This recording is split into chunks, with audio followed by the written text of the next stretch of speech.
सर्दियाँ आ गई हैं। सर्दियों में सबसे मुश्किल काम होता है कपड़े धोना, फिर उनको सुखाना। अगर आप लोग भी किसी अच्छे से स्पिन ड्रायर की तलाश में हैं तो ये वीडियो लाजमी कंप्लीट देखिएगा। इसमें मैं आपके साथ इस छोटी सी मशीन का रिव्यू शेयर करूंगी और इसमें हम बगैर कपड़ों को घंगाले कैसे हम सुखा सकते हैं, कैसे इसमें ही कपड़े घंगाल सकते हैं, सारा कुछ इस वीडियो में डिटेल से शेयर करूंगी और इसकी प्राइस भी बताऊंगी ये कितना बजट फ्रेंडली है। तो चलते हैं जी अपनी वीडियो की तरफ। ये जो स्पिन ड्रायर है ये हायर का है। पिछले साल मैंने परचेज़ किया था 15,000 का। तो ओवरऑल मैंने इसका दिखा दिया आपको व्यू। ये 6 kg की है और ये छोटी साइज़ में लगती है लेकिन है नहीं, अच्छे खासे कपड़े इसमें आ जाते हैं और एक बजट फ्रेंडली ऑप्शन भी है। ऑटोमेटिक मशीन जो लोग अफोर्ड नहीं कर सकते उनके लिए ये बेस्ट ऑप्शन है। हायर का भी अच्छा है, सुपर एशिया का भी अच्छा है और इसके अलावा डॉलर्स की भी अच्छी होती है, लेकिन ये 15,000 के बजट में बाकी शायद आपको ना मिले। इसके बाद जी इसके अंदर एक कपड़ों को स्टॉप करने के लिए ये बकेट जो है, इसके अंदर कपड़े डालने के लिए डालने के बाद एक और स्टॉपर इसके अंदर होता है, एक जाली सी होती है जो बंद कर देते हैं जिससे ये कपड़े बाहर नहीं निकलते। दूसरा ये पाइप होता है। अब इस पाइप का एक सिरा हम मशीन के साथ लगा देंगे और दूसरा सिरा हम टैप के साथ अटैच कर देंगे और टैप को चला देंगे। फिर क्या करेंगे जी, अपने सर्फ वाले कपड़े निकाल के हम इस मशीन में डालते रहेंगे डायरेक्ट।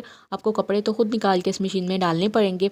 इससे आपने पानी जो चलाया है ना, इसी पानी के नीचे आपने एक एक कपड़ा करते जाना है और मशीन के अंदर डालते रहना है। 1-2 सेकंड के लिए आप कपड़े को पानी के नीचे रखेंगे और इस तरह से मशीन के अंदर डालते रहेंगे। साथ साथ आपने कपड़ों को सारा सेट करके डालना है क्योंकि ये छोटी है, वाइब्रेट काफ़ी करती है। कपड़े सही से सेट ना हो तो वाइब्रेशन होने लगती है। सुपर एशिया की भी मैंने यूज़ की हुई है, वो चीखने लगती है, उसकी आवाज़ चेंज हो जाती है अगर कपड़े सेट ना हो। ये थोड़ा वाइब्रेट करने लगती है, यानी अपनी जगह से दूसरी जगह पर जाने की कोशिश करती है। तो आपने कपड़े हमेशा सेट करके डालने हैं, फिर ये वाइब्रेट नहीं करेगी। अच्छा, सारे कपड़े अच्छे से सेट करने के बाद आपने पानी अभी तक ऑन ही है और इस पानी को तब तक ऑन रखना है जब तक ये 2 मिनट हो नहीं जाते। जैसे ही इसका टाइमर 10 मिनट का है, आप इसका टाइमर 2-3 पे सेट करें, यानी कि जैसे ये 8 पे पहुँचे या ये 7 पे पहुँचे तब आप पानी को बंद कर दीजिए।